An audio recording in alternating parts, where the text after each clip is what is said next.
Testing the microphone. All right, we're good to go. Hey everyone, welcome back to the SolForge Fusion weekly live stream here, the digital client brought to you by Jurch, yours truly. I'm head of organized play and events for Stoneblade Entertainment, and we're kicking off another week of the digital client, another week of SolForge Fusion. We have a bunch of events and news coming up in the very near future. So I'm going to get to that real quick. I just want to shout out everybody who's watching either on the Stoneblade Twitch stream or who's watching the Stoneblade OP YouTube channel, because it's on there as well. I don't have administrator access to the official Stoneblade YouTube channel, so I have to kind of just feed into that. So you'll be getting that on the on the YouTube channel, the official Stoneblade one, either tonight or tomorrow morning. But glad people are here. It looks like we already have Godges that is commenting. Glad to have the regular and the reliable contributions there. Some of the announcements right off the bat. If you like SolForge Fusion, if you like the content that we put out here, we have weekly streams. I do every Mondays at this time every week for 2 hours. We also have Lucas Lewinter, who streams at 6 p.m. Central Time on Wednesdays. And then we've got our monthly news show for all the Stoneblade library called On Forge. That episode for June should be premiering this week because now we're in June. There we talk about news from all the Stoneblade Entertainment products. There's a lot that have been kind of new or updates or expansions for games like Ascension, Ascension Tactics, Shards of Infinity. So if you're looking for the up-to-date news on any of those, especially because a lot of them have GameFound campaigns, that's one of your best resources. And all those premiere on the Stoneblade official YouTube channel. But because next week, or, kind of this week leading into next week, we have the set 3 of SolForge Fusion, The Last Winter, that is getting out to the Kickstarter backers, and then it's going to be getting out into the wild for everybody to have an opportunity for. I think I'm going to try a couple of special things next week. I might try to stream at some point every day next week. I don't know if it'll be this same time slot every night because there's a lot of other things going on. But I love streaming marathons, so I might try to stream every day next week, showing off a lot of what The Last Winter has to offer. I will have my Kickstarter product in hand, along with hopefully most other people. And then we can just really dive into this set together. So if you were a Kickstarter backer and you don't get an email kind of notification on the update from the shipping process in the very near future, and I'm expecting like next day or so, then if you reach out to me, you reach out to support@stoneblade.com, then we can start to make sure that those wheels are turning. But there was a picture that I saw today of a pallet full of boxes of those Kickstarter orders that are ready to get shipped out. And that picture was old. So, I mean, they're like moving now. So any day now, we should be getting the physical product for The Last Winter, which means that the overall premiere is right around the corner. And that is both physical and digital. To kind of help celebrate that, I kind of went into hyperdrive for June's organized play events, and I made so many sealed events. Normally, we have a Tuesday night sealed event that is, well, Tuesday night in the North American time zones, and then a Wednesday night in the European time zones. That those are just kind of casual free events that people sign up for and play, and it's we got a lot of good people that show up to those. And then once or twice a month, we have a big sealed event. Well, for June, and we'll kind of see how this goes, but for June, I turned those into sealed events. So starting tomorrow night, this time, tomorrow, if you want to be participating in a $5 sealed event, that event has been created on the SolForge Fusion events page. You sign up, it's $5, and it's going to be a 3-round sealed event. All you got to do, well, let's see, let me back up. 3-round sealed event, regardless of how many people are signing up for it, because it's starting at 7 p.m. local time. And if it's taking more than 2 or 3 hours, then it starts to eat into the twilight of the night. Or if people in different parts of the world are signing up, then it elongates everybody's day. So I want to keep it to 3 rounds. And these are going to be, because it's a $5 sealed, in order to keep ownership of these sealed decks, you need to win twice. So you go 2-1 or 2-0, then you win permanent ownership of your decks for $5. So it's a really great deal. If you don't win 2 matches out of these 3, you're not out of luck. You can reach out to me after the event, and I will email you a link where you can purchase those decks for $10. So for 50% of opening up a random booster, if you play through ones and then you happen to not be able to win them, because it's a fairly small scope event, you can still buy them for half price. You get to test drive it and then see, oh, is this something I want to buy? I just have to pay $10 extra, and I've got that then for me. So we're testing this out because it's a feature I want to have available to people and events going forward. And we're going to test it out on the weekly events, and then we could be doing it for the larger events as well. So we kick that off tomorrow evening, and then Wednesday as well. And we're trying to make more of these official Stoneblade events into sealed, because we want to be celebrating this game. We want to be getting product into people's collections more and more. You don't need to be an expert in order to do well in these, especially with a new set that most of the population has had a little bit of exposure to. So I'm very excited to have a lot of people be showing up for these, a lot of new people as well. If you've got any questions, as always, reach out to me on Discord. I'm still Jurch, and either direct message me, or if you want to be having me weigh on a discussion, just ping me in it. If I get a notification, if I get tagged in a message, I will respond in a timely fashion, give or take 150 pings. So I'm not able to see everything that I'm mentioned in unless I get a notification for it. But I want to make sure that I'm answering all the questions, that everybody's feeling comfortable and competent in any of these sealed events. So the fact that we're doing them in different time zones should make it more likely to hit people all across the world of different skill levels. And I'm really excited for having a lot of sealed events, an influx of opportunities for people to be trying new stuff and trying them in a limited format and seeing what rises to the top. Now, that being said, that doesn't mean I'm going to be able to handle writing news articles for all these, because I like to do a news article for the monthly events, but I'm not going to be able to do it for every single event that we got going on. If somebody else wants to start doing that reporting, reach out to me and we'll talk. But very excited for that. Also with June, and I'm going to jump into playing any second now. This is the last announcement I have for right now.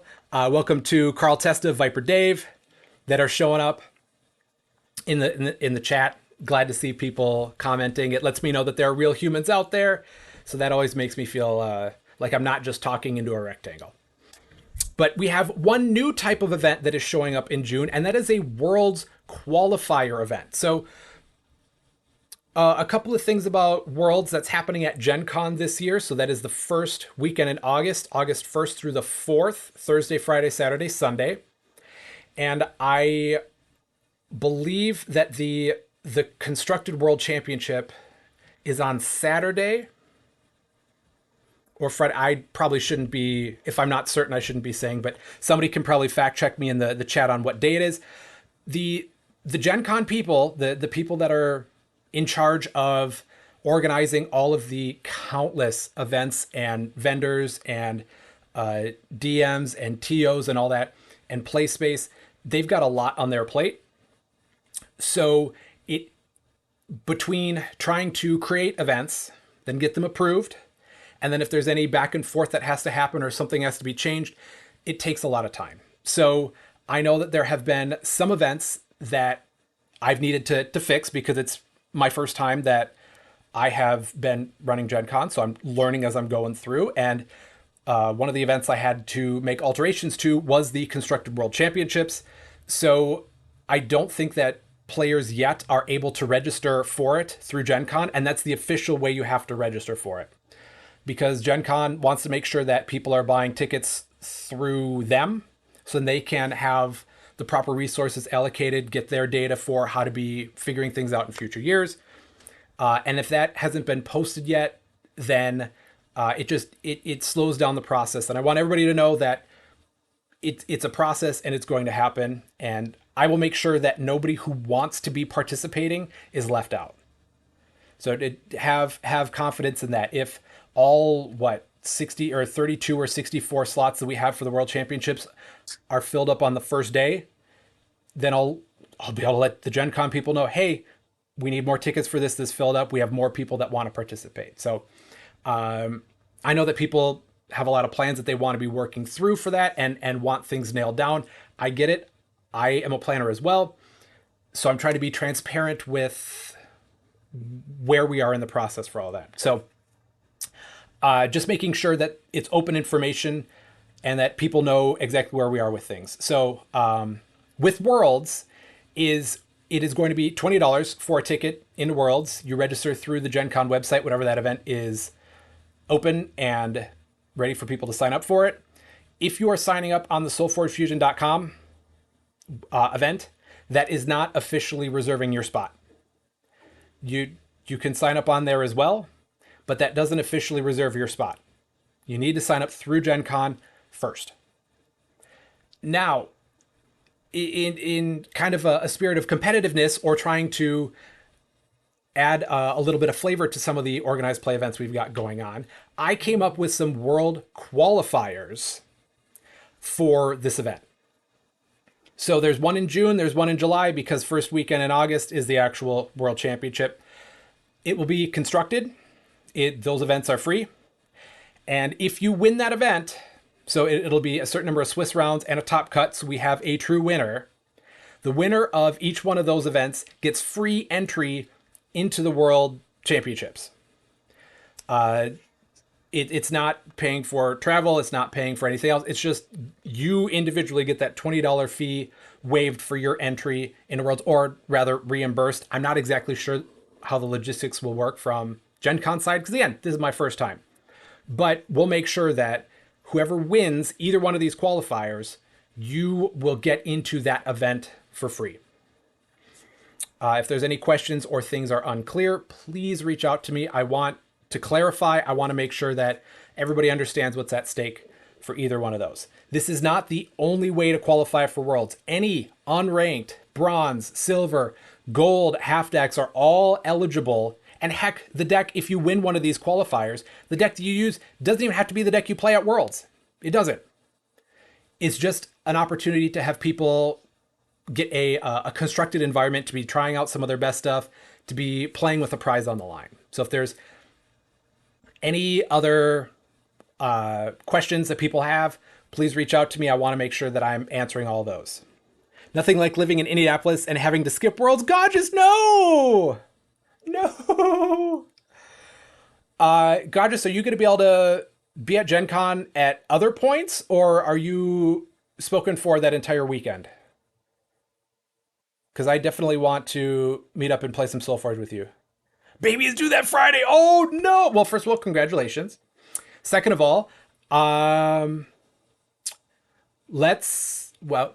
for the best. And if that happens to line up with your schedule, then that would be great. But there are more important things than SolForge Fusion.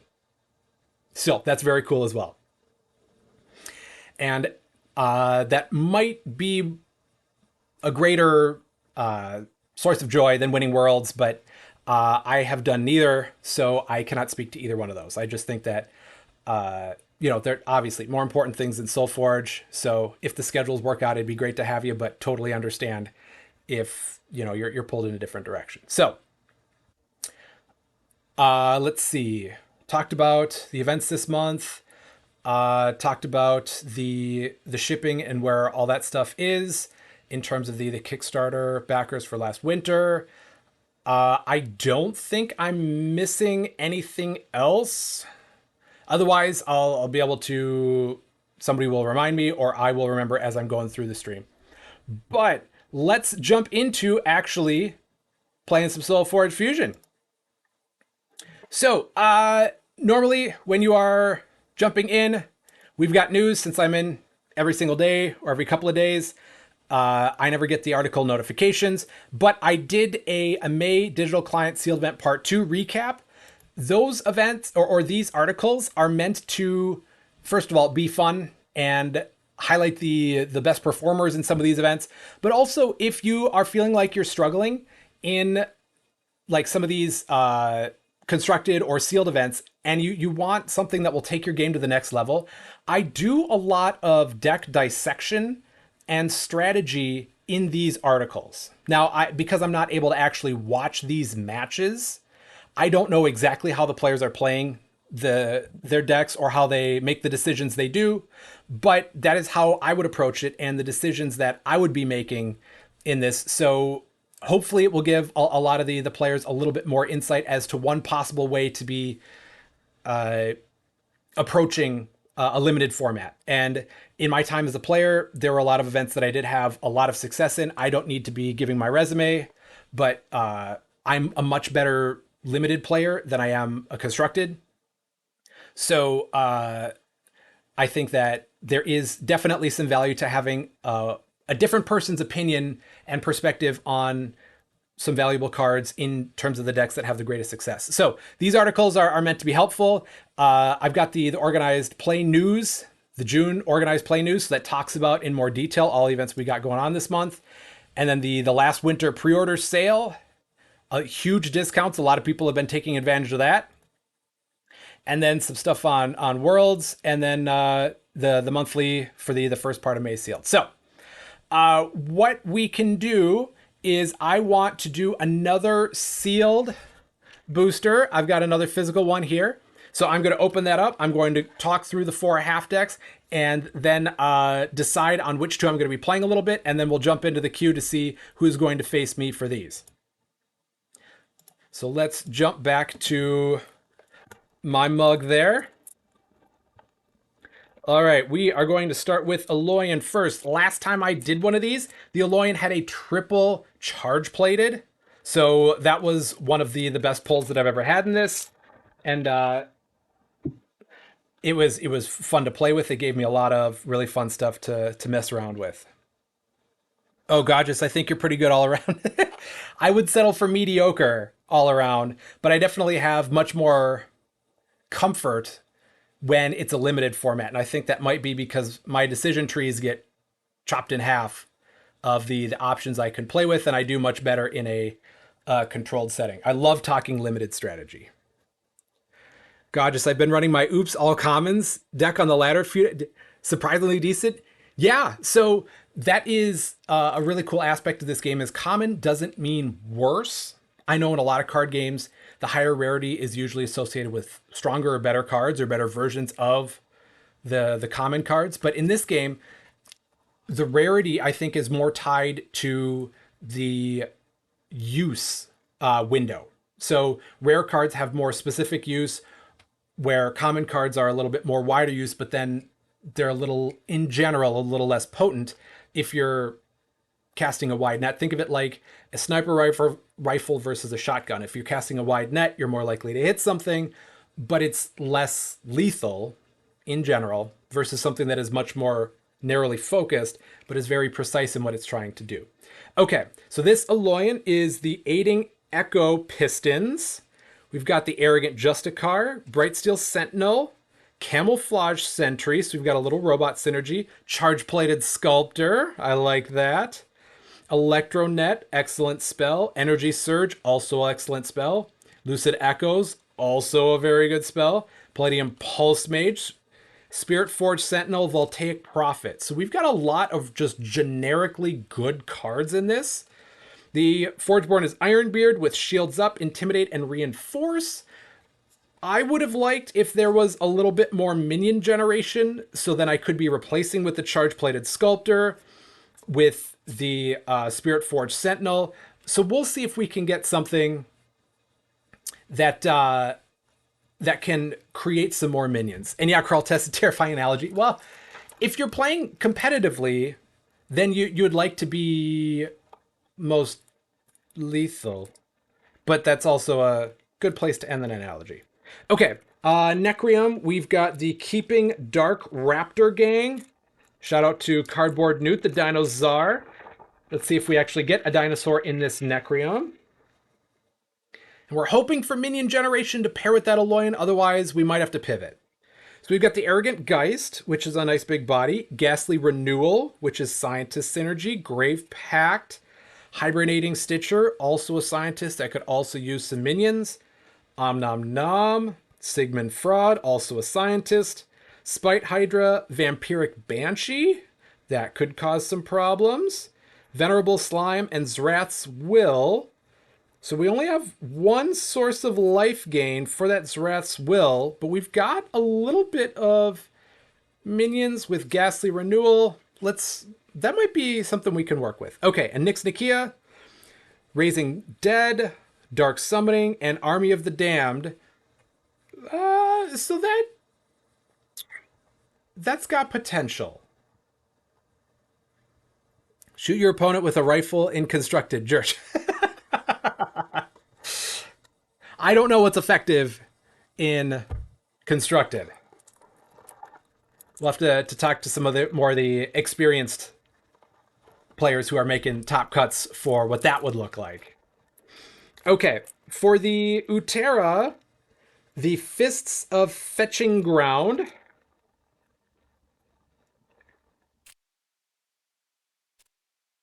I'm getting very lucky on how easy it is to be opening these this time. That's very fortunate for me. Otherwise, you get an ASMR treatment of a lot of just rustling plastic, which nobody wants. Okay, so we've got Armored War Tusk. We've got a Krogius. Okay. Asperian Steel Plate. Ferocious Roar, Leyline Vermin. Mystical Bartox is a little bit of minion generation. Toxic Spores, Venerable Bear, and Venerable Decayosaur, and Vine Lash. So we've got Krogius, but nothing that really works with it. And not a whole lot of minion generation. Our Forgeborn is Oros, so we're kind of striking out on the minion generation there. Also, Dark Forge Drain, Growth Aura, and Shapeshift. So that's a pretty good Oros, but it definitely does not synergize with a lot of the stuff that we've been pulling earlier. And last but not least, we have Tempest, and that is Powder's Throng.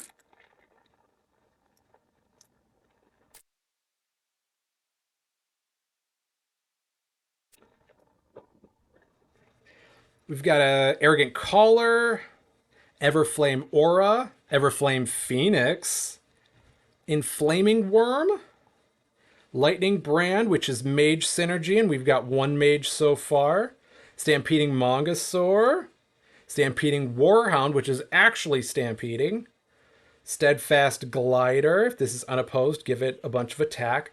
Thundersoar, and Thunder Stomper. So we might have to do this for the dinosaur synergies that we got going on here, because it's got 4 dinosaurs. And the Forgeborn is Sunder, Summon the Swarm, play up to 2 Spell Sprite minions. Stimbolt, play a spell for free, and Gathering Storm. So that's a very good versatile Sunder. And let's see. Not a lot of spells, though. It's only 2 spells. But, so we could be looking for Dinosaur Synergy or Mage Synergy, and I didn't see a whole lot of either. But let's go back to the Aloyan to see how many mages that one had. It has the Sculptor, and the Pulse Mage, and the Voltaic Prophet. Bingo. There we go.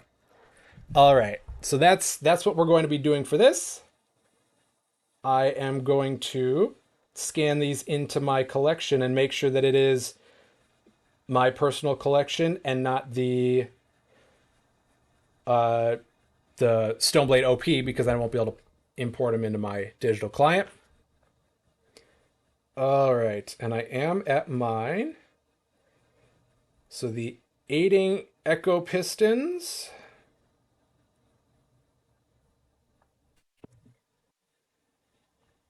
And claim that. And then next we have Powder's Throng.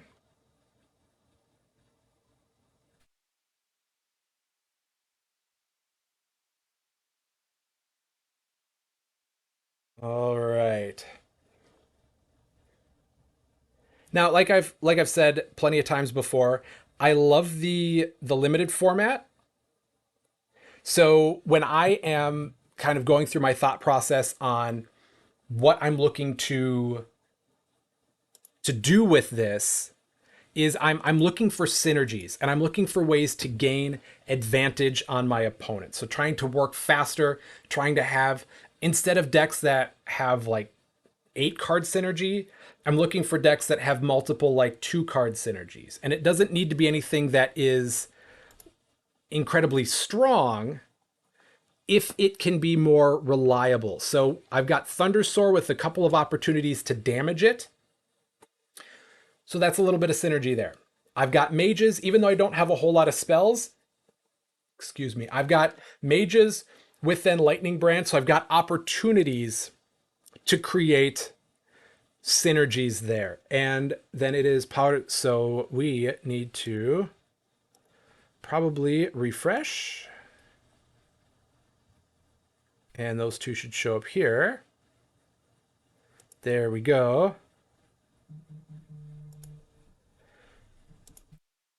All right, so Powder's Throng.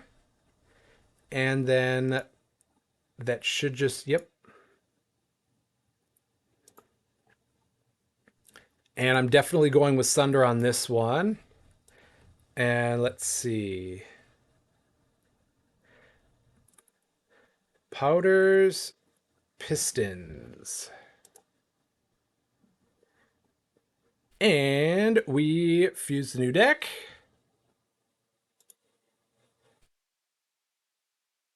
Let's catch up to the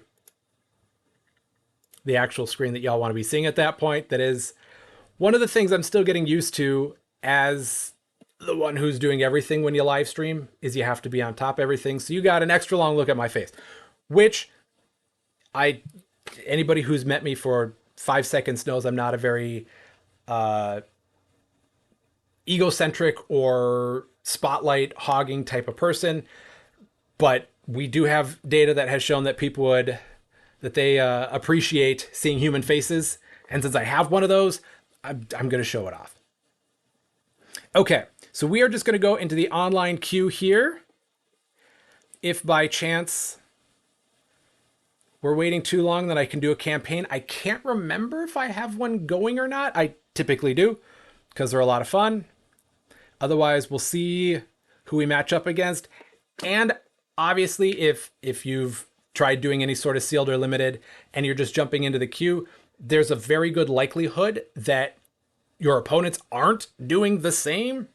So I am oftentimes matched up with decks that people are testing out for constructed or they've played with a lot. So it's not necessarily, I'm not going to say a fair fight, but we have different goals and we're coming from different backgrounds. So I very rarely take stock in how my results are here versus what my opponents are trying to do. And I'm just trying to navigate to see if I'm able to start to do some of the things that I hypothesize this deck would want to do. So, and you all get to see it live, real time. But because we're waiting a little bit, then I'm going to go into a campaign that I literally just started, suggesting peace. So this is decks that I set 3 stuff, so I can definitely be showing this off, that I've been working with a little bit because it's the double Inspirited and some fun stuff that I'm trying to do with that, some shenanigans, but it looks like we have ourselves an opponent. Icy, what number was that? 1, 2, 3, 4, 5, 6, 0. So Icy 1 million. Okay. Well,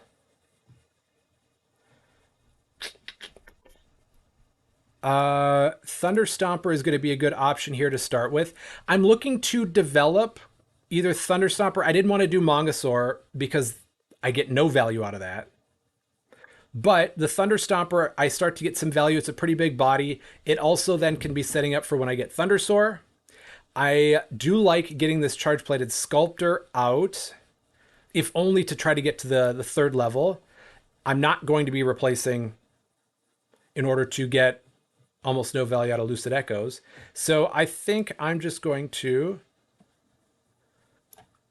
open lane there and pass back to my opponent. So it looks like my opponent's running some set 3 stuff.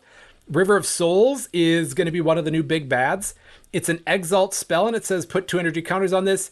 Activate, remove an energy counter from this to play a mindless zombie minion. At later levels, you start to be able to reanimate creatures. And it looks like my opponent is doing, some Exalt heavy decks going on here. Okay. Let's see what I can try to finagle out of this. Because at the higher level for River of Souls is you are able to reanimate creatures. And that's going to cause a lot of problems. I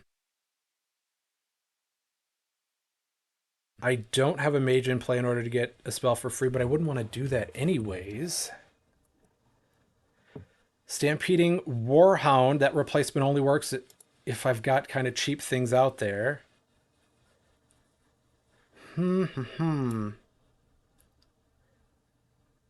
Okay, so probably want to remove this if possible.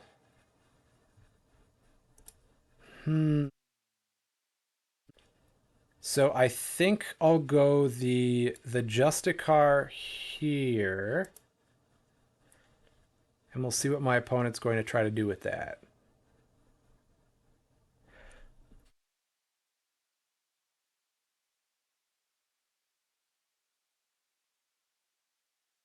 I like the upgrade synergy. That is something that in set 3 they paid special attention to for the Aloyan faction, is to really give them upgrade synergy.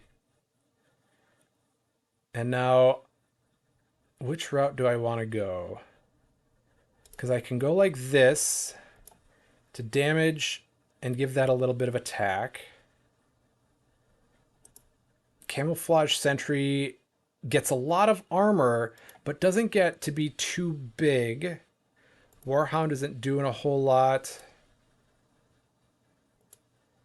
I could take out 2 creatures. That Warhound is going to be valuable. So I think I'm going to be leveling that up. And sadly, I'll take the 7 damage.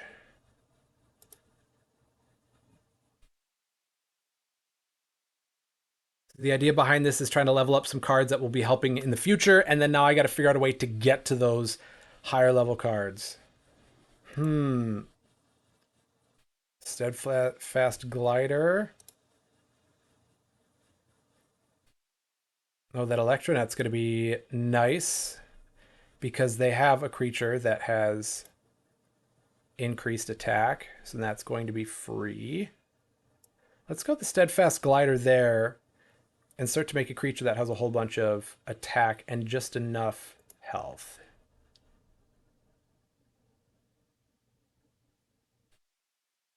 Oh, the Nyralian Golfer. Exalted. So that is a new mechanism in set 3. Exalted just means if this is in a lane with an Exalt, then this is online. So then it has this activate ability, destroy an enemy creature with 2 attack or less. So that's really cool. Because then I had a creature that had 2 attack or less. Okay. And that isn't going to be doing anything because that was a deploy ability. I think I want to start setting up a positive presence here and give that a negative, and then I can give that armor.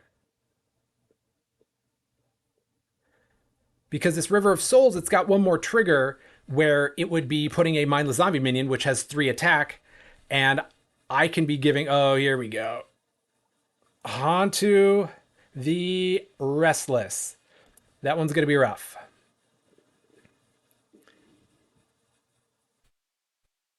Oh, but it doesn't say which creature this is for.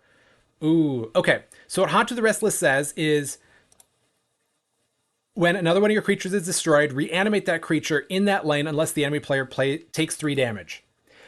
I will let my opponent reanimate the minion because the minion doesn't go to the banish pile, so it can't be reanimated. But I would prefer if the creature that my opponent played in this center lane that wasn't reanimated.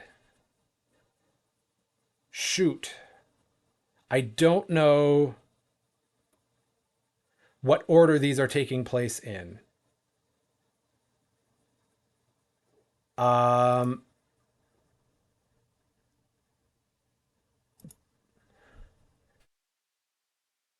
I think it goes left. God just said, I think it goes left to right. My left or their left? That's going to be something I. Ooh. Hmm.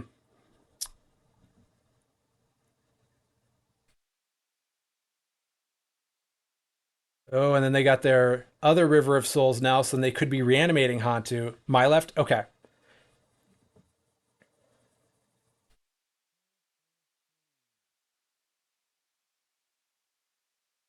And their Forgeborn ability, Cersei's Propaganda, give a creature -3/-3. If it's in a lane with one of your exalts, you may give a creature +3/+3. Oh, that's not good. That is not good for that. Ooh, but I want to say so. The Stampeding Warhound can do me some good if I replace the Voltaic Prophet here.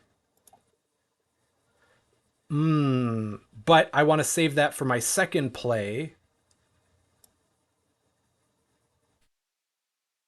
So then my opponent can't just reanimate the Hantu. Interesting. Yeah, I think one of the early chase combos is going to be this River of Souls and Hantu to try to be bringing back. Oh, and then double Hantu. Not fun. Yeah. Oh, don't give it to the level 1 Hantu. Because if you do that, then yeah. Shooty shoot.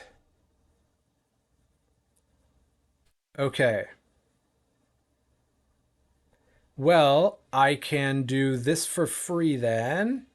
Right there. And I still think I want to do the Warhound. Actually, let's go like this. Let's use my Forgeborn ability. There and there. Then we can Electronet for free. Give them some extra there. Actually, no, I want to do that. Okay. Normally, I don't like undoing this much, but I am trying to figure out what's going to be the best course of action for me here. And I'm trying to succeed against a set 3 deck. So I want to showcase my skill as well as showcase the powerful things that this deck can be doing. So my apologies to IC1 million for undoing so many things. Okay, so that was my free play. Then for my actual turn, we are going to then replace here and deal 5 damage there. Okay, now I'm going to end up taking a lot of damage from these. And because, so it says, with this many triggers, I don't remember, and I don't feel comfortable trying to remember in the 2.5 minutes I have available to me, trying to remember the order that those would be proccing in. So I'm just going to take the damage on these and see if I can figure out a workaround. Okay. So that's going to be bringing back level 1 Hantu. I think I'm going to start out with a Thundersaur.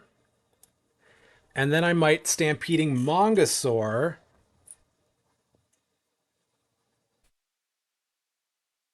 If they're going to bring back Hantu, yep.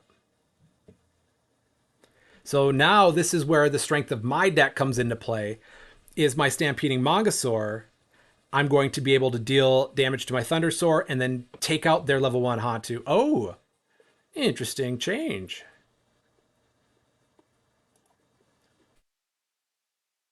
Giving...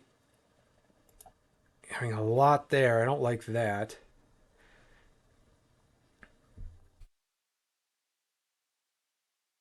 But it definitely is confusing when we're getting multiple procs out of these. So let's try this. 5 damage to one of my creatures, 5 damage to an enemy creature. Let's go that one. So then I can win that trade. And I can Everflame Aura. Right like that. Yeah, let's do that.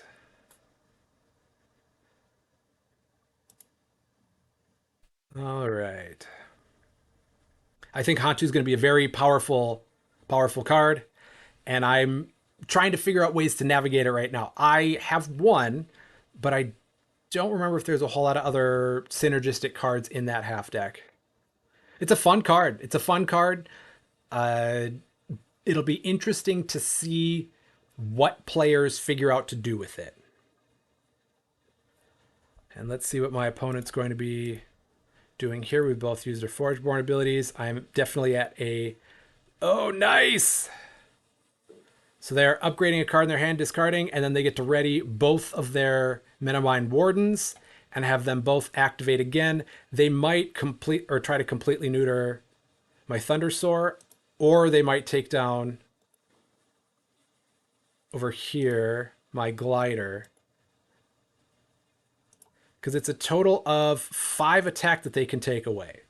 5 attack that they can take away. It won't prevent either one of these two from still being powerful. But, yep, going down like that. Okay. All right. And Thundersoar gets pumped up a little bit more again. I'm a fan of that. Charge-Plated Sculptor might have to replace it. Not going to get the chance.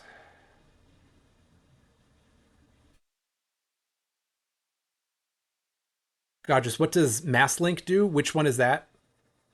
Oh, that right there. So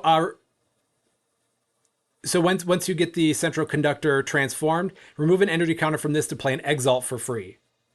So that's with Gox, and that is if you've got an Exalt themed deck, that's going to be definitely to your advantage to be pairing that Aloyan half with something else that is very Exalt heavy.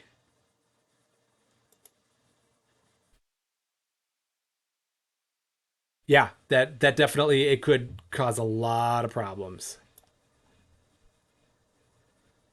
Okay, so let's go. Actually, I'm going to do this because they still have the level 2 Nerali, the ooze that when you activate, it's going to destroy a creature with a certain attack or less, and at level 2 it's 5, so I need to keep both of these above 5. Because that's the exact card I was talking about. Nerali Engulfer. Yep, there it is. And then getting Hantu right there. I want to get rid of that as soon as possible. I don't exactly have great options for that. Or I mean, I've got one that will, 2 that will take it out, but I don't have great options for going forward, how I can really stay in this match. No, I like going this way because at least then my creature sticks around. All right. And I take 12. And I'll take the damage. And I'll take the damage. Okay. So I can't play Thundersoar now because this Engulfer will be able to destroy it. I don't have a mage, and I wouldn't have another spell anyways. Oof. And I'm going first. Oh, gross. Okay, so let's go like this. And we're going to pop this over here because that's probably going to go anyways.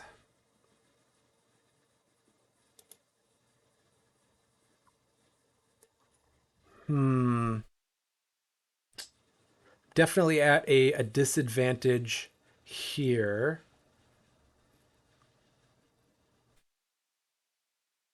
And their Forgeborn ability is to destroy one of your creatures to give a creature +8/+8. I don't know if they're really going to need to do that at this point in the match.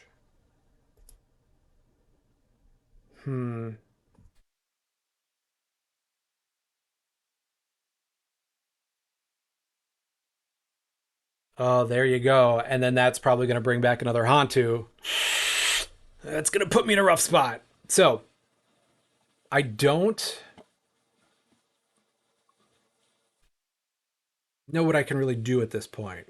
I am open to suggestions. If anybody there who sees my hand with one more play, what I should probably be doing, because we can assume that the level 2 Hantu is going to come back here.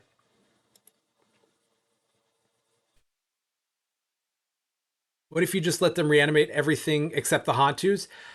That would put me in a consistently really bad board state. I can let them do that. And at a certain point, they'll just have 5 lanes of probably pretty good creatures. I haven't really tried to do that. I just am worried that if I'm losing my creatures every turn and they're not, then it creates a deteriorating board state.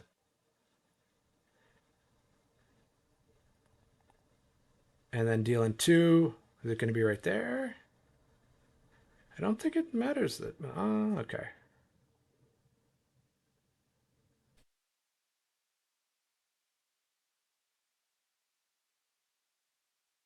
All right. So, yeah, it ran out of gas. So I can put the spell sprite here, and then I would be able to play a spell for free if I had one. I don't have one. I can use my armor here, but my opponent with their Neuralian Gulfer can just destroy this minion. Or actually, my robot over here, the Bright Steel Sentinel. And then I will be losing after combats at least 3 out of my 4 creatures. Yeah, so there we go.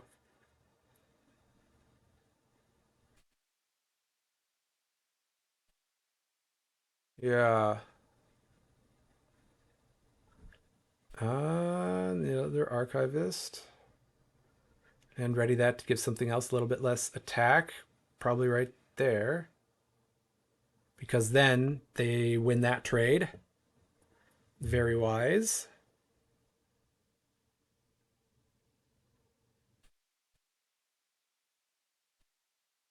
Don't take damage. Yep. But now we're in a position here where I don't have many tricks left in my bag.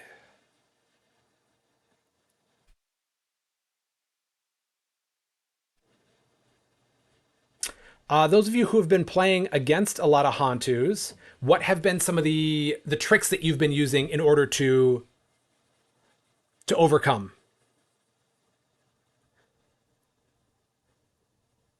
I'd like to know what people are doing to try to beat Hantu. Let's go like that.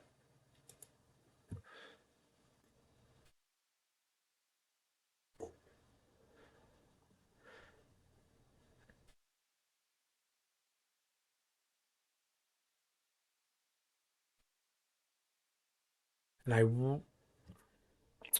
don't know if I want to try my Hantu half with my spirit, because Hantu is a spirit dragon.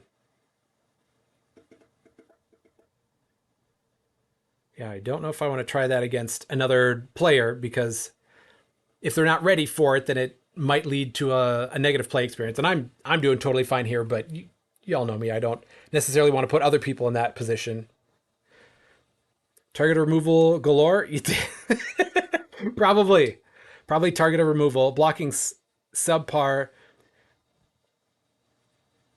I won't take the damage. Triple cutthroat decks. Well, I don't have a triple cutthroat, but I do have a double. Yeah, so blocking subpar except the Hantu itself, so you're not killing anything else except the Hantu. And then when you've got the removal, then you're just destroying everything all at once. Or once the Hantu's gone, then you destroy everything all at once. I like that. I don't like what all the juggling my opponent's doing right now. It's moot, but I still don't like it. Okay. So a spell was played. I'll just give that a little bit of armor right there.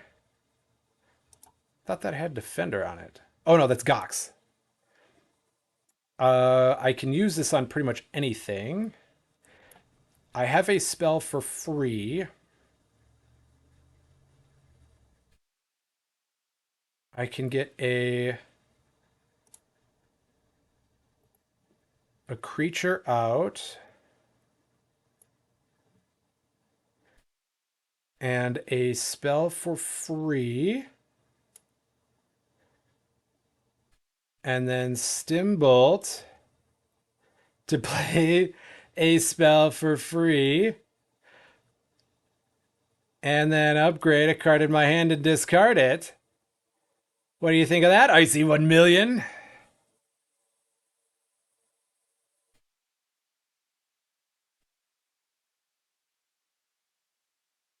I am technically not dead yet. Hey, Zoe Misery! And then don't take the damage on those. Nothing else that can be going on with any of these here. All right.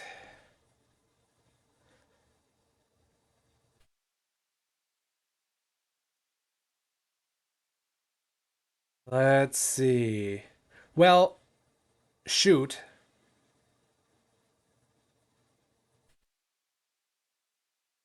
We go like that. And the Palladium Pulse Mage is not going to be doing anything worthwhile. And another Hantu. Excellent. And they're able to remove my creature exactly as I planned. So I will merely go there and I will not take the damage. And not take the damage. And then let my opponent give the damage. I've never seen you play your whole hand before. Fiddlesticks would be proud. He would until he saw what happened. Then he'd be like, "Yeah, that's Jurch." Okay, so that was brutal. That was brutal. I was being able to do a fair amount of what I wanted to, but it wasn't able to keep up with what my opponent was actually doing. So we're going to change decks, and let's actually look at my collection and filter it because set 3 is being disseminated this week. Let's see if we can make something out of some set 3. So I have the sealed ones that I opened, I think it was last week. And then these ones are from Fuse Fest. Here we go. So this, I've got some spirits, and that's where I have Hantu, my Hantu, a lot of spirits, but I don't have a real so what with this. However, if I combine it with this Peace Speakers, that has double Inspirited, I might be able to juggle a few things and we can at least have some fun with it. So we are going to fuse new deck with the, instead of having to look through everything, that one. And Utera, that was, there we go. Utera Forebear is really cool, and especially in that half deck that it's in, where it's a spirit, so I can reanimate it. It ends up working out pretty well. I think I'm going to go with Nova here, and we are going to go with this. We've got Spirit.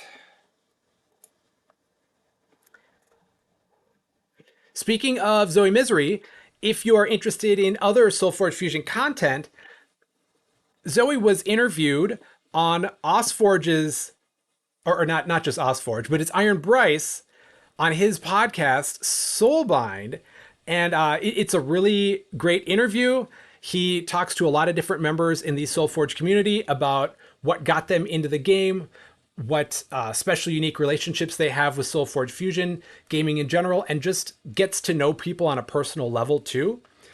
There are a bunch of episodes out already, and the most recent was Zoe. So I highly, highly, highly recommend you check that podcast out anywhere pods are cast. I think that it's a great way to be getting to know members of the community, and also just it's more really good, engaging SolForge content. So definitely check that out. And now we're going to see if anybody wants to play this. Oh, we do have a match. And as per usual, this stream is sponsored by water. On from Onk Gaming. Okay. And I'm going first. So, Stalking Spirit, Aggressive and Stealth. Well, that's going to work out kind of for me now because my opponent doesn't have any creatures for this to not be in the way of. I am a little bummed with the Spirit being Stalking because the Aggressive and Stealth works when your opponent has a creature that's opposite it, at least, or like a defender or something that's in the back row, because then the Aggressive puts this automatically in the front row, and the Stealth has it weave around and deal damage. In this instance, excuse me, a lot of damage to the opposing player. But I can't put this in the lane, in a lane with an opposing creature because of the Spirit's deployability. If there's an opposing creature in this lane, destroy this. So doesn't quite work out so well. Now, I do have the Ferocious Batter Hide, which is a good kind of stalling card. It throws my opponent off from what they're trying to do. But I think I'm going to go Graveborn Caller here. And what that does is it's got stealth. It's also a spirit. It says when this deals damage to an enemy player, play up to one mindless zombie minion. So that's going to start to give me extra creatures in play, give me a little creature advantage. Oh my. Nova Elementalist, you say? Well, I get to deal 9 damage to the opponent. And then you all are going to see how I can try to dance around a Rumble Spark deck. This is going to be a very interesting exercise. And then having a Vampiric Necromancer there instantly brings that out. Okay. So, not great. I think Tremor, it might be good. I want to get Hantu out because then my opponent's going to have to make a few poor decisions. So I need to figure out what to do before that. So Hantu's going to go in this lane over here. I wonder what's going to have to go.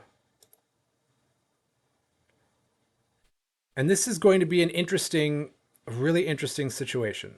Hantu in the Forebear is sweet too.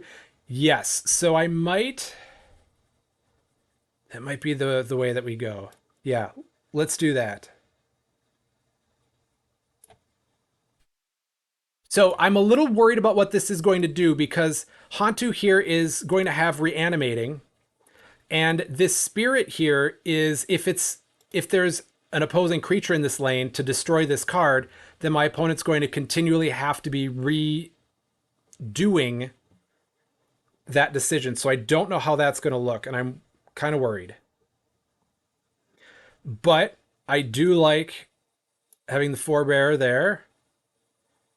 And we're going to give it to Hantu so that Hantu can stick around after this combat. And then we're going to see.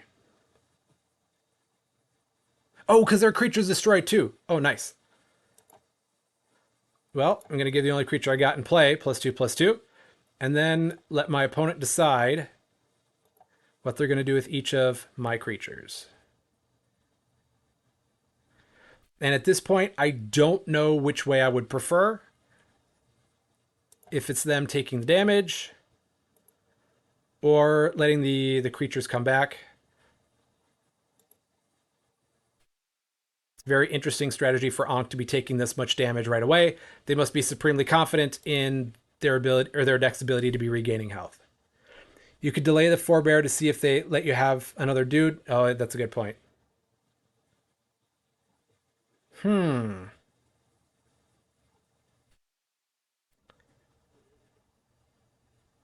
Let's, because we've got some options still. So let's go the Inspirited Bartok here. Give the next creature you play +2/+2. And then you may replace this with a level 1 spirit from your banished pile.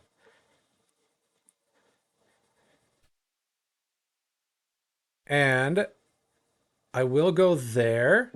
So it gets a total of +3/+3. I can buff the Hantu as long as it stays alive. As long as it stays alive. Now, I'm not sure if I want to go with the Dissipating Spectre or potentially Viric's Embrace to end either one of those two creatures. I'm thinking I want to put the creature out to continually put my opponent in a bad position for what Hantu can be doing, unless they put something in Hantu's way. What Drake is this? A Shambling Drake. Oh joy. So,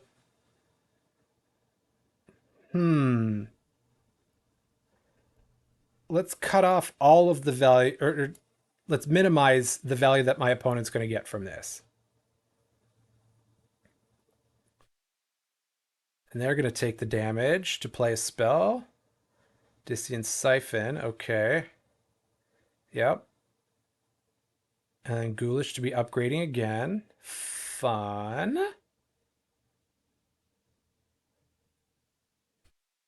Okay.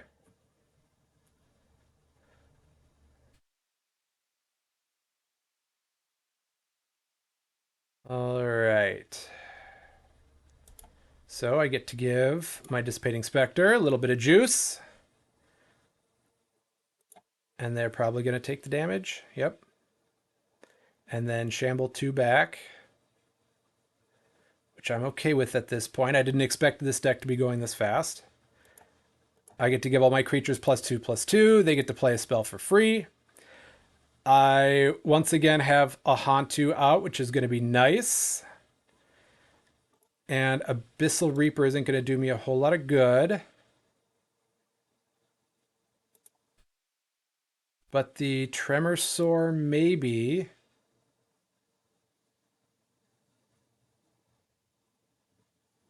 Yeah, a lot of things are getting pretty big now. Uh-huh. I don't think it would be the world's biggest Tremor Sore because I would probably die at that point. But I appreciate the thought.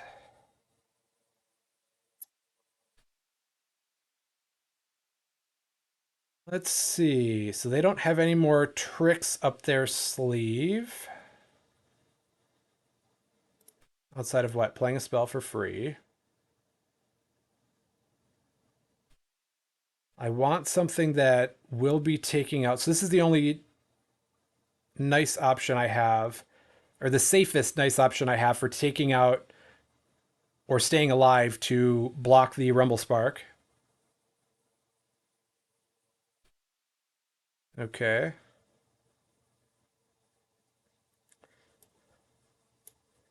And then I Hantu there.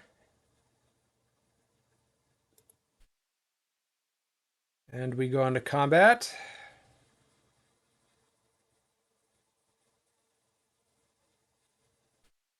And I don't know why we are stopped. Oh, because my opponent is probably picking what lane for that, which I don't know if that it does happen first because they have the forge. That's right. Okay.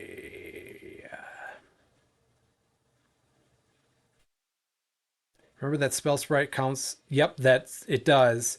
So I think I want to try to get rid of that first. I'm definitely fighting an uphill battle here, but that Utera Forebear, I can at least put that out, and that is giving creature 3/3 both ways.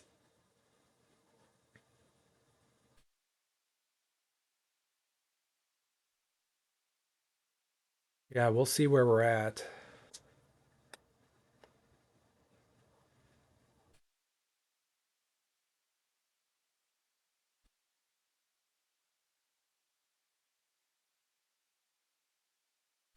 All right, so we're going to go with this here. The Forebear is going to give itself this buff.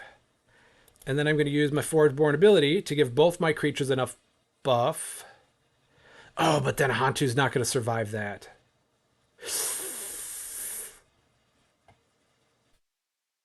Uh, yep, so we're going to do that. Because at this point, I'd rather Hantu survive. That's the biggest threat that I have to my opponent.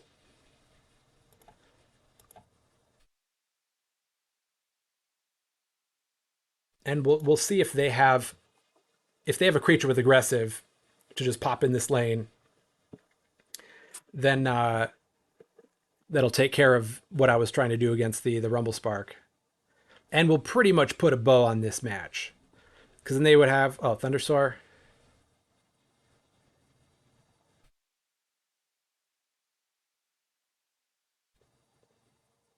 Yes. Yeah, I buff up that creature. Thundersoar gets the boost to attack. What are you going to do? Take the damage. And then gain a little bit back. Ooh, that is a good calculation right there.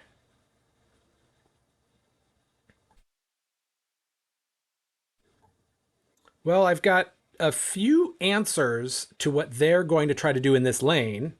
Like I've got Botanimate, Forsaken Shambler, that's nice.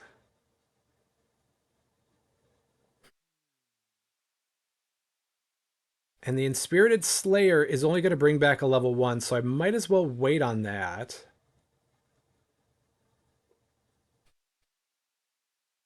So I think if I Botanimate there, this is all just kind of trying to figure out what I can do. That's a good one there. And even if I were to go a spirit, it still isn't going to be enough.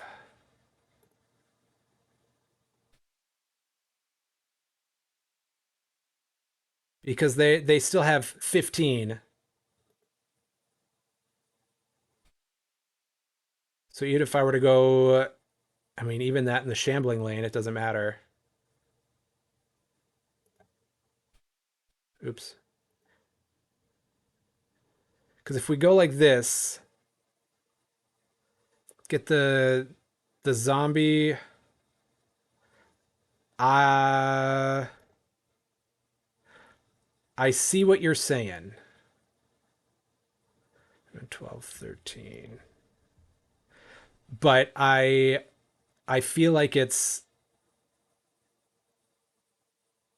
I'm at I'm locked pretty much locked out anyways on what I can do unless I turn around and draw my Botanimate and then Botanimate the Shambler. But at the very best, I'm just kind of treading water here.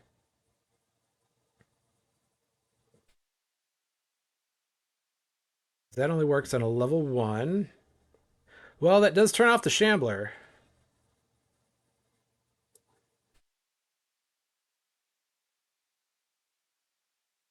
There. Turn that off. 3 armor there. That's my Forgeborn ability. Gain 3. Okay, so we're still technically not dead yet. We are technically dead. So, good game by Ankh. Yeah.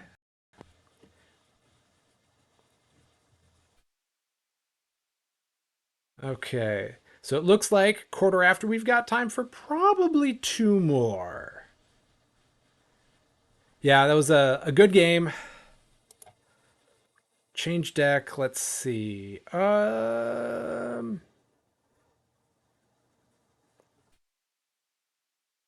What's going to be... I don't want to go on tilt and do something that I know is strong and then have it be a negative play experience for my opponent. So we're not going to do that. It wasn't, but what are you going to do? I mean, I'm just jumping into the random queue and you see what you got, and then you also get to test to see if what you have is up to a variable caliber of experience. And I think even fighting mismatches at sometimes it helps you become a better player. Sometimes maybe not so much, but I think then I practiced a lot of ways to try to be able to deal with a Rumble Spark when I don't have a perfectly tuned answer to it. So it's forcing me to try to find value in other cards in other ways. And an error occurred. Oh no. So that's kind of the mentality that I take with it.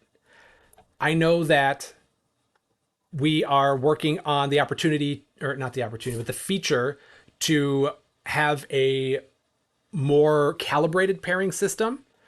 There are a couple of programming hurdles that are still being worked through for that, but I know that that is a priority for the team, and it's something that we are working to implement because then you know that you are going to be, in general, matched up with a player and or a deck that is going to be on par with what you've got going. So then stuff like that may not happen quite as much where it's a one-sided affair. Okay.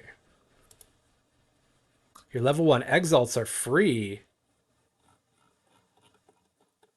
with all of the spirits, and I've got 2 level 1 exalts. Let's try going that route. And let's face off against some Aloyan nerds.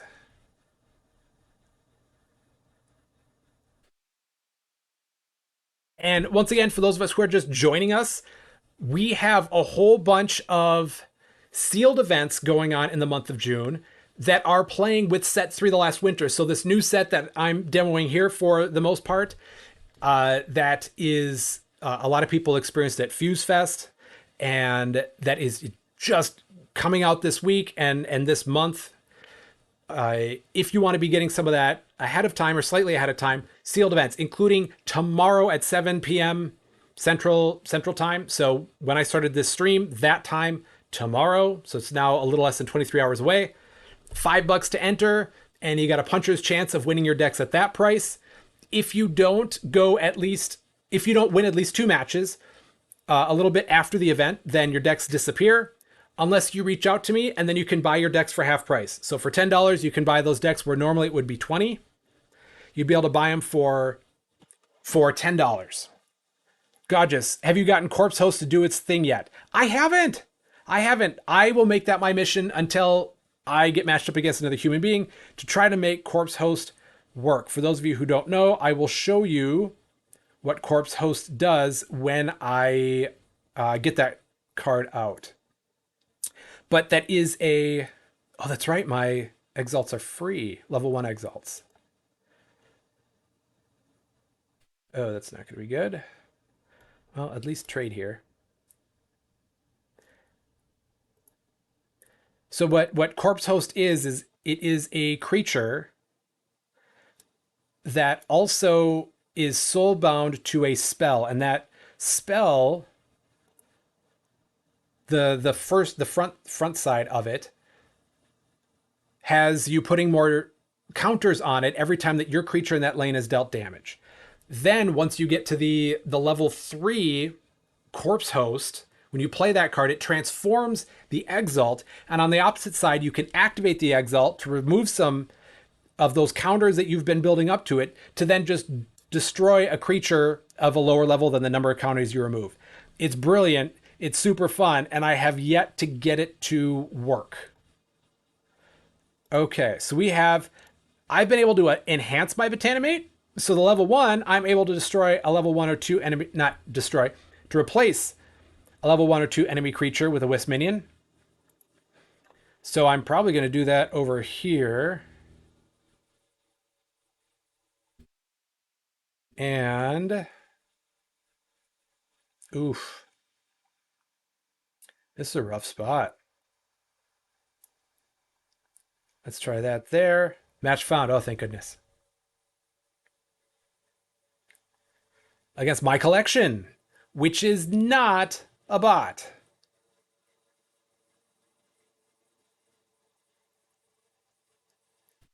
What ascension is that on? I don't remember. I think it was on like 7 or 8. Maybe 6. I don't remember. I like to play in one of the mid ones. Unless it's a strong deck. If it's a strong deck, then you play on a strong level. But if it's like a mid tier or kind of a fun deck, then I do it on a level that is like below webbing, or the adding the third, what is it, encased spell.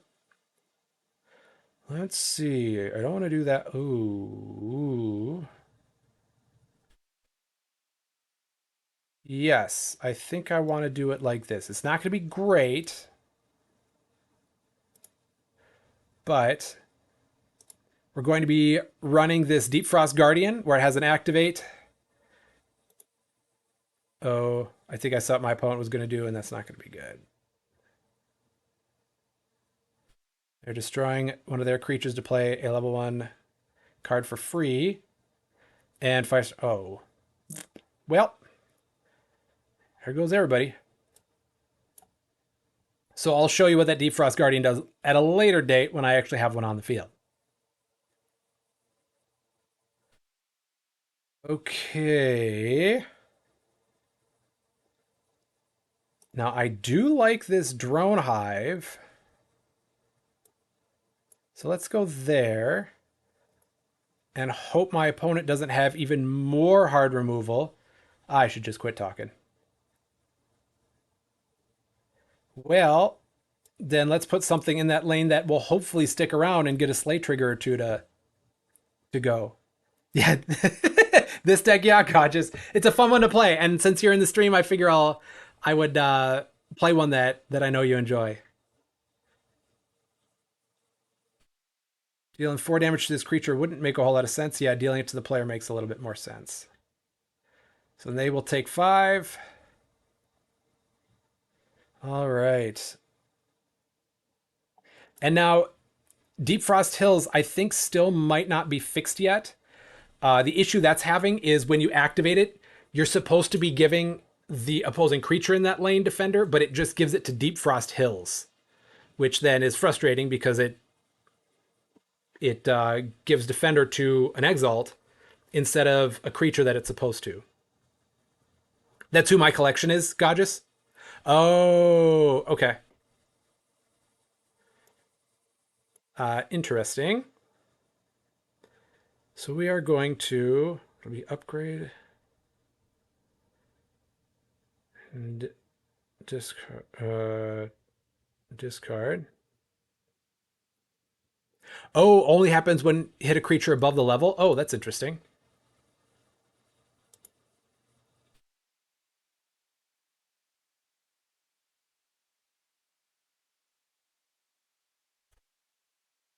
And Godress, is that through extensive testing? Is it something that somebody said in the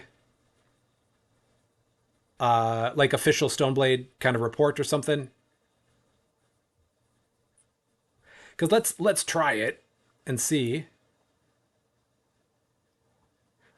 That would be nice from watching. Okay, because it still didn't move that back. Yeah, that it gave the Deep Frost Hills defender. So that is not what I want to have happen right here.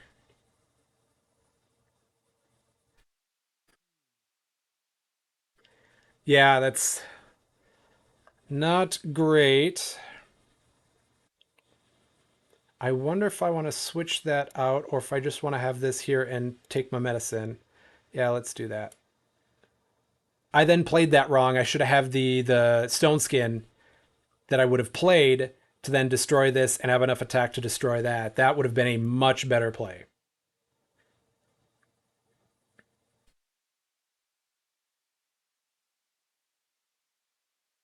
All right.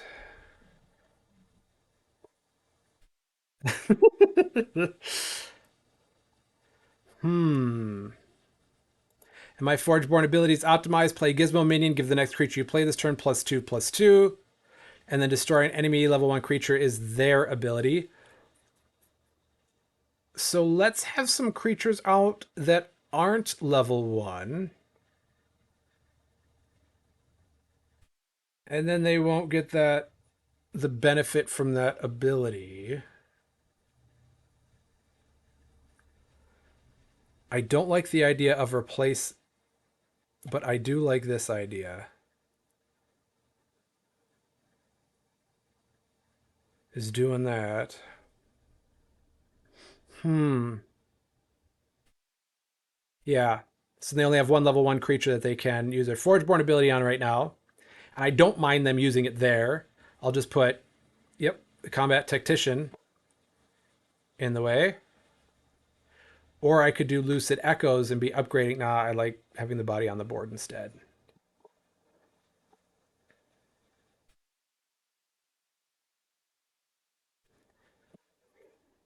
Hmm. And Thunder Soar, interesting. Well, I'm going to put a rather large option right there.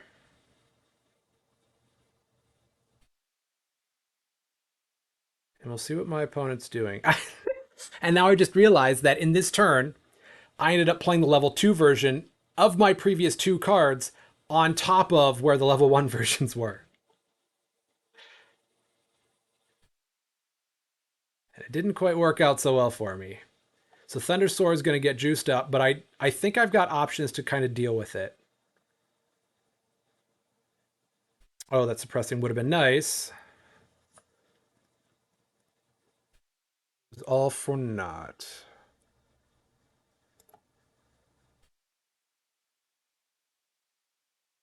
So I still have this as an option. It's not great. Hmm. That's not going to do me a whole lot of good right now. I think give the next creature you play +2/+2 if I want to be using that.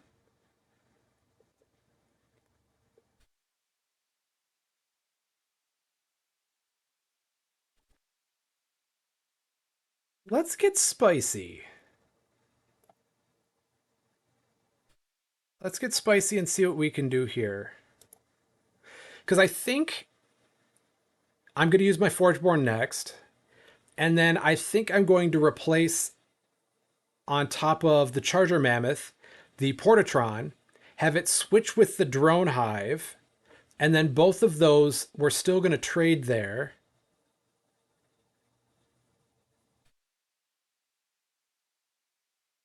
Okay. So use my Forgeborn. I'll put it in the way there. And then I'll play the Portatron.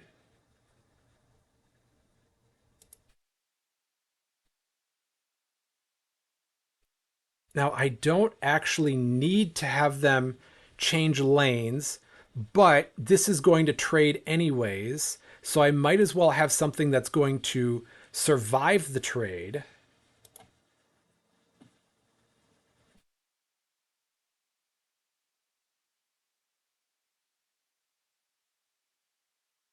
And then have something come into play. Okay.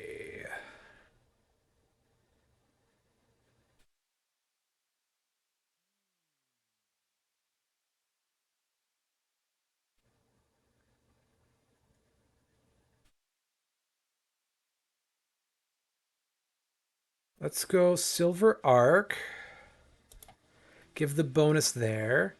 I really like the combo of Silver Arc and some of the replacement synergy I have, because Silver Arc deploy, give one of your creatures plus attack and health, but then when you replace a creature in this lane, give your creature in this lane plus attack and health. So I'm kind of doubling up here and seeing what shenanigans I might be able to do that a creature that replaces this Gizmo minion is getting +5/+5 at this point. We're seeing what my collection is going to do in response here. Ooh, a Sparking Shambler. That is fun and disgusting at the same time. Sparking Shambler, deploy, deal 1 damage to all other creatures, and then the Shambler, y'all know what the Shambler does at this point. So the question is, do I Stone Skin to make sure I take care of that right away? I think the answer is pretty clearly yes. Yep. Stone Skin, take care of that. Portatron has that Slay ability, so that I'm able to get another Gizmo out. I can take one from the Shambling, because then that's going to be the end of that. So let's see what my opponent's going to do. Mecha Mage, to probably take that out right away. That might be the best bet. Yeah. Oh. I guess deal damage to me as the player. Yeah, I'll do that trade.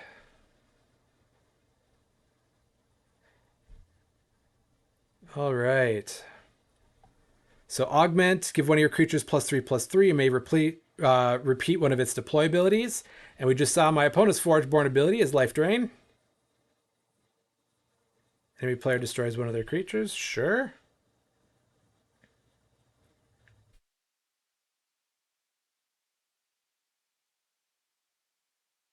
And then what do we have left to do?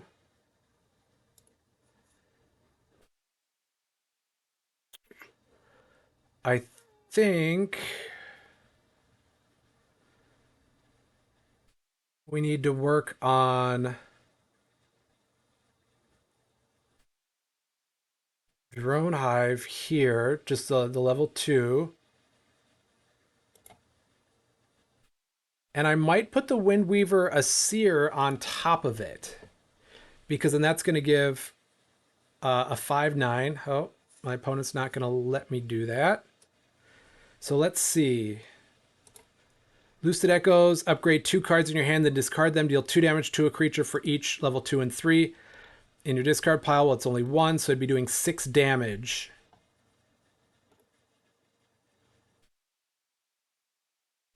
Or I can go like this. Because I will give one of my level 1 creatures stealth this turn, and the opposing creature gets Defender. Don't mind if I do.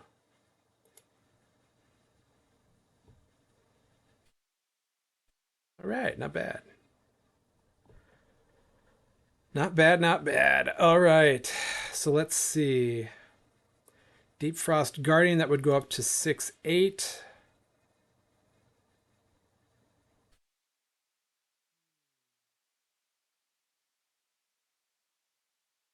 Okay, I've got a couple of things brewing here. So we're going to go that there. And then I'm thinking about doing my abetting worm next because it gives one of your creatures +3 attack and breakthrough.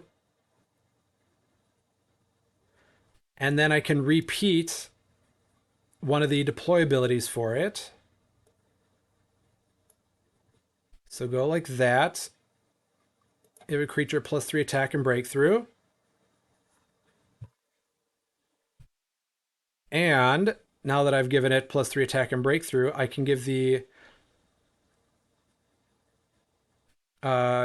deal damage to a creature and then give it defender. So I'm going to go like this to make sure that those two trade. Now I'm going to use my Forgeborn ability to give a creature +3/+3. I'm just going to give it to the Drone Hive. I could it doesn't have a deploy ability to replay, but now I should at least win that trade. And winning that trade, then I slay. Oh, well, there we go. That's tough. Betrayer Shambler.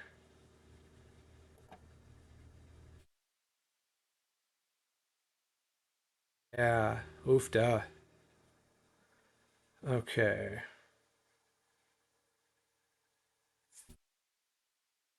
Hmm.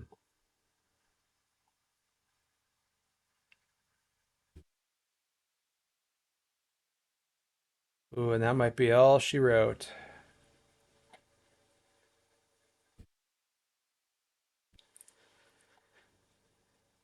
Because that suppressing is 3 or less. Portatron wouldn't do what I need it to do. Because I could Portatron into Stone Skin again. I think that might be my only option. And then with the Slay trigger, is then I'd get another Gizmo out. Ooh.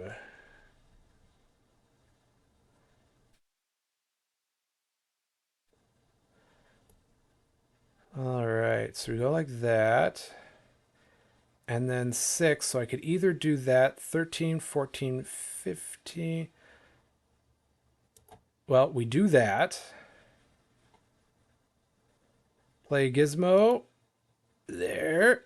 And then take 2.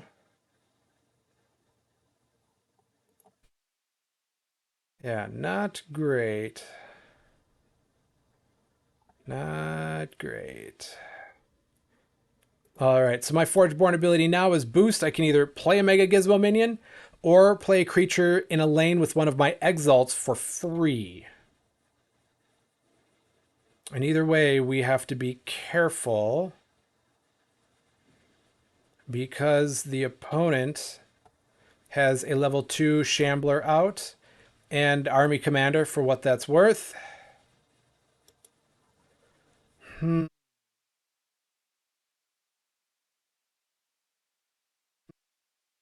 Let's see. Because I'm not going to be able to do anything to destroy a creature.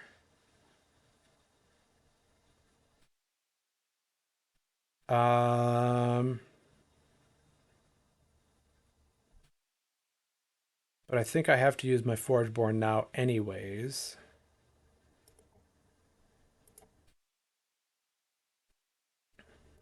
Going to play a Mega Gizmo minion. There. To put my creature there.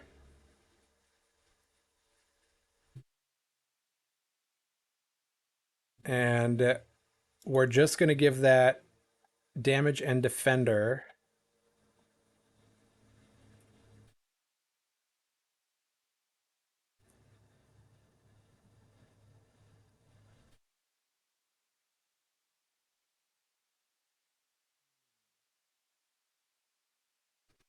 I'm seeing if I can then do Portatron.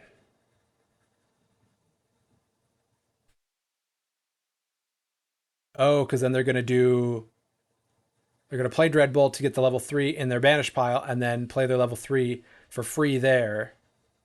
I see. To then destroy my creature.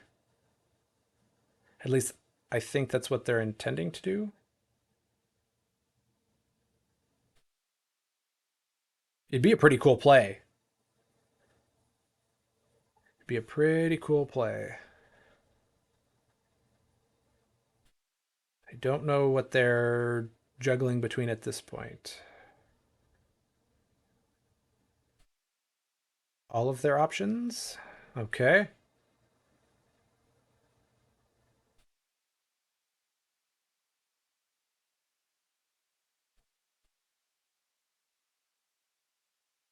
Right.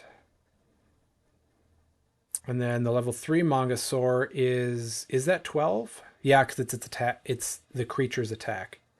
Okay, yeah, that also works.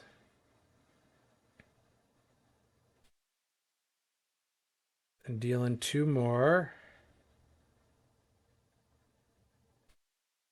Well,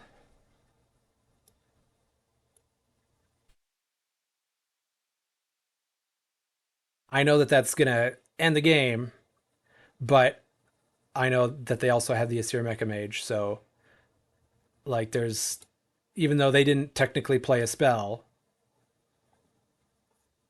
I would have 1 turn left either way. So, yep, I'm fine falling on my sword like that because I don't have any way to gain life, and all of my removal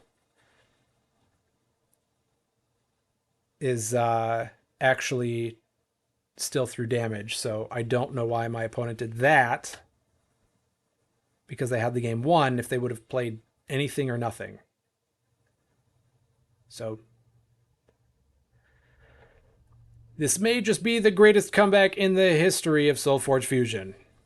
Stay tuned and we'll see if we can get to it. Because now I know that they don't have, right? Because in their discard pile, it's, no, they, I guess they still might have the Shambler. Yeah, oh, there it is. Okay. Um, Here we go. Upgrade 1. Upgrade 2. Deal 4 damage. Wait, what?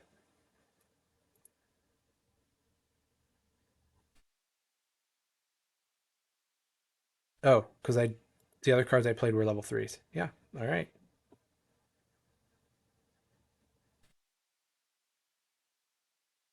And there we go.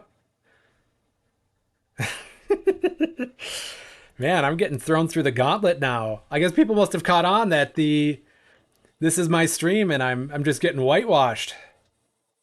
Yeah, it is just a bloodbath out there. So I'm gonna rehydrate, and it looks like I got time for one more match.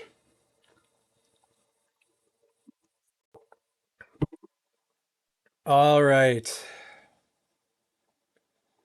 Hmm. What should I do? What's gonna be a fun deck to play that isn't necessarily super strong? What was the greatest numbers? Oh yeah, it's got the Page Walker, the Betrayer one. That one can get pretty nasty. Um, let's see. We don't need to be just looking around my collection, because nobody cares that much to see all the decks that I have. Life Finds a Way is a dinosaur one. I don't remember what about it. Carl Testa, they should have played Discian Siphon first, but I guess they want the XP for playing level 3 card. Yeah, they were taking advantage of the opportunity to get some extra experience points there. So players are going to do what they're going to do. It will likely get smashed. Betrayer Page Walker. The Betrayer Page Walker is fun. Yeah, it's a good little deck. And I think, you know what? Let's see if we can develop this Tremor Sore.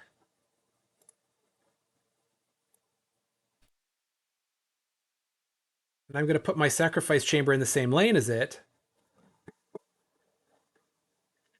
Ah, your turn. And it looks like I'm at level 8. Okay.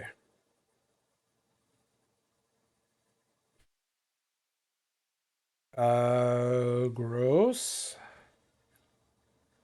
So then I think I'm going to do future self a favor and just botanimate that to turn it into a wisp instead of it being one of the reclusa eggs that's going to hatch and get really disgusting for me. So we're waiting in the queue for another 17 minutes to see if anybody else is going to show up. I'd love to be playing somebody else. But if not, I totally get it. What's encased? That's right. That's the card. Okay. So I also have enhanced my ferocious roar to give your creatures +2/+2 this turn. Your creatures get breakthrough. So it's not just the stats buff anymore. My creatures are also getting breakthrough. But we're going to try to get this corpse host to go off. So we got that there. Playing Necro Lab. We'll put it in the lane because we want it to be in a lane where our creatures are getting damaged. Ooh. We're going to be taking a courageous amount of damage this turn. But hopefully I will be gaining a little bit of health coming back against this Steel Rosetta. This may be too high of a level for what this deck can handle. Match found. Match found. Onk again. Well, let's see if it's going to be another Rumble Spark. If so, this might be a pretty quick match. So this deck, Life Finds a Way, is dinosaur themed. I don't remember which one it is. So we are just going to see what we got going for us. And it looks like Ankh is playing some set 3, which is going to be fun. So we've got Spring Dryad, which if that can stay alive for a turn or just one action phase, then I would be able to play another creature and then I would have over 50 health. So then Swamp Moss Lurker. I'm about to face the wrath of Oops All Comments from Godges. Oops All Commons. And then Deep Frost Hills does the damage. Is not actually going to impact that creature. Unstable Rex. I'm going to go that there. I get 1 health. It's going to... What? Oh, that's right. When it's dealt damage, or when it loses health, deal damage to each enemy creature. So now I can throw this in the way. But do I want to? Or do I want to start causing some problems? No, I think I do. Let's just throw that in the way. Okay. So I've also got Thunder Source, Sparking Omni, and Lightning Spark at the same time. Nap Time is good. Grove Mother good. That's right. This is a good deck. Okay. Let's throw the Sparking Omni out. Gain a little health. And if there's something that my opponent puts on the field that I really don't like, I can just Sparking Omni, then Lightning Spark, then Sparking Omni it again to deal 9 damage to it. Would it be worth putting the Rex in front of it? I want to keep this Rex around. I think it'll let me be a little bit more aggressive. Destroy. I'll take the 5 damage. I plan on gaining it back. Not to sound too overly confident there.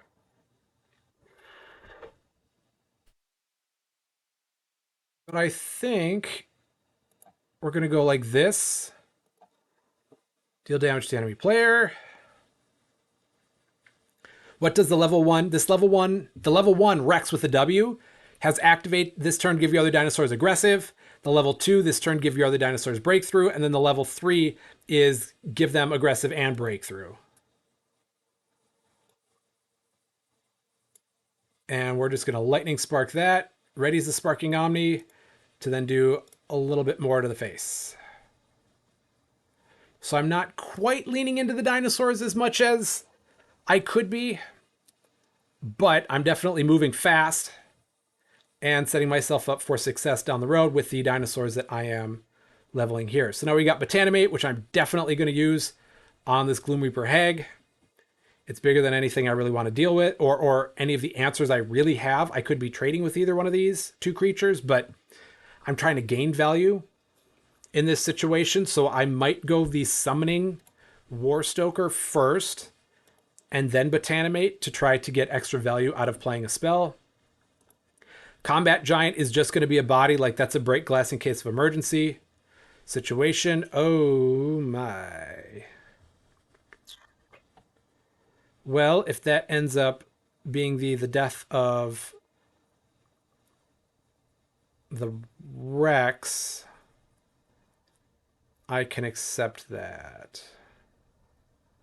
But I'm worried that my opponent's going to do something, some sort of shenanigans. So let's just Botanimate that instead. Oh, that's interesting that it saw itself get Botanimated.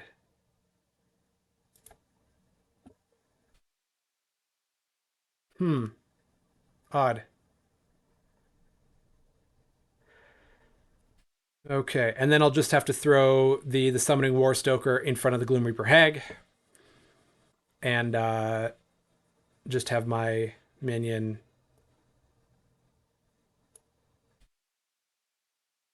go someplace else. I can put it there.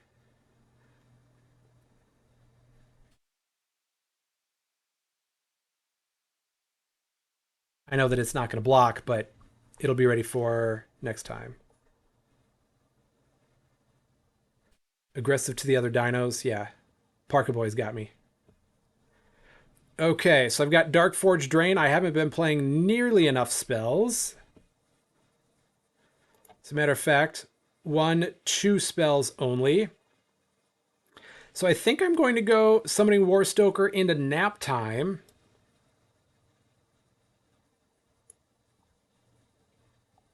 So I have a second Spell Sprite minion out there. And then I can be pumping up to get a few more spells in play. Bones of Solace. Ah, this is one of the Blighted Circes.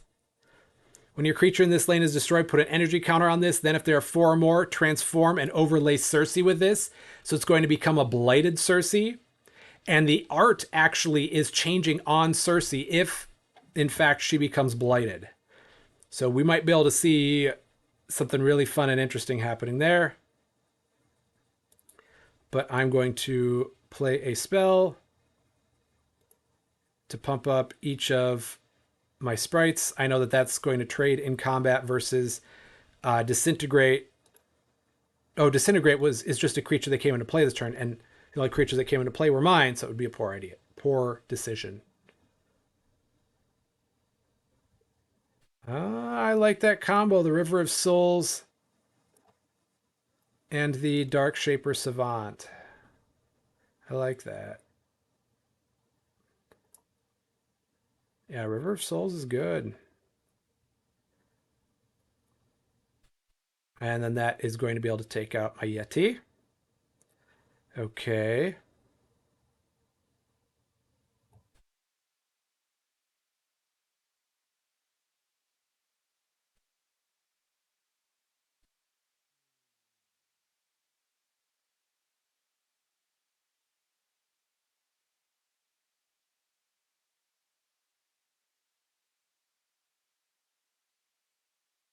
So I wonder, do I just Lightning Spark the Savant now? Or do I combat Bartok in the way of the zombie and then Unstable Rex in the way and have a bigger creature? Nope. Don't get cute. Don't get cute. Just deal the damage there. Live to fight another day. Should be River of Solace Souls. Yes.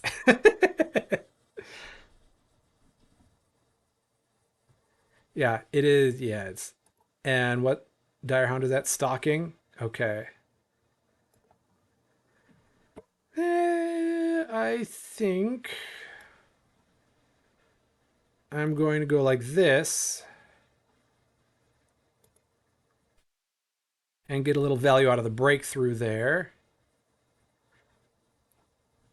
and deal some damage across the board.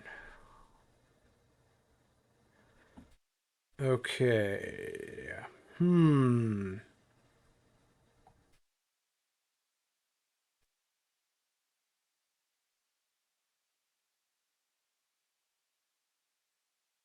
So I think I could either go Spring Dryad and risk it into the Sparking Omni to get a little bit of health and two pretty big creatures on the board, or I go Sparking Omni into Savage Oath and then pump up my Rex even more. The more that I say that plan, the less I like it. So I'm going to go Spring Dryad first. I'm not going to get a better opportunity to use this.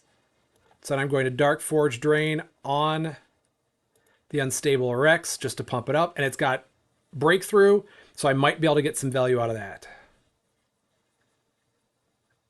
Might be able to get some value out of that Breakthrough creature.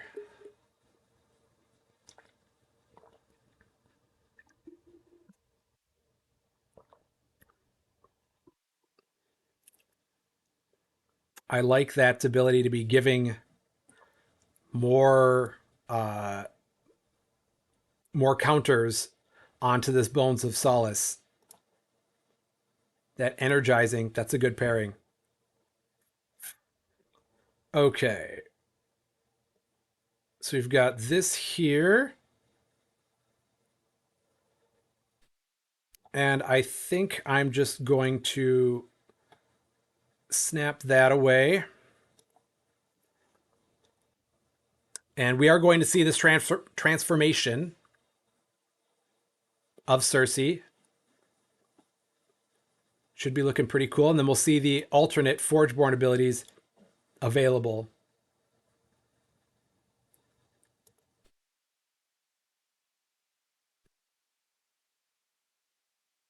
Ah, nice work, Rex. Cleans up the mess. And we've got the new Cersei. Look at that. I like the look of that. And now we've got new Forgeborn abilities. So this one is swap the health of two creatures. That's not going to be good for me. And mine is give up to 2 your creatures 8 armor this turn. Okay, I can work with that. Spring Dryad. I need more than 30 health to get that to go off. So I need this Spring Dryad to live and then to play one creature. Or I use Nap Time or Botanimate. So then this Spring Dryad is going to get that plus 10 attack. River of Souls. Okay. My turn. Here we go. There. And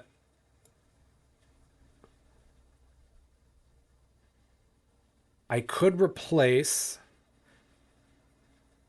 but I like the idea of, no, I think that's probably for the best. Replace it to give it aggressive breakthrough and extra attack.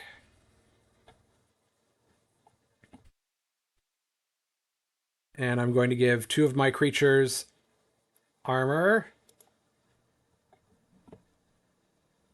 Just to try to put Ankh in a bad position. Because that River of Souls is going to be able to reanimate a level 1 creature. And let's see what they're planning on bringing back. Oh, could it be the energizing whatever that warrior is? Because that would be pretty cool. Because then it could keep bringing itself back every time. Oh, it's a double energizing deck. Because now this can keep getting pumped up. That's pretty cool. Okay, so energizing Gale Carrier. It says deploy. You may move one of your exalts. Deploy. And then the energizing part is you may put an energy counter on one of your exalts. That's pretty cool.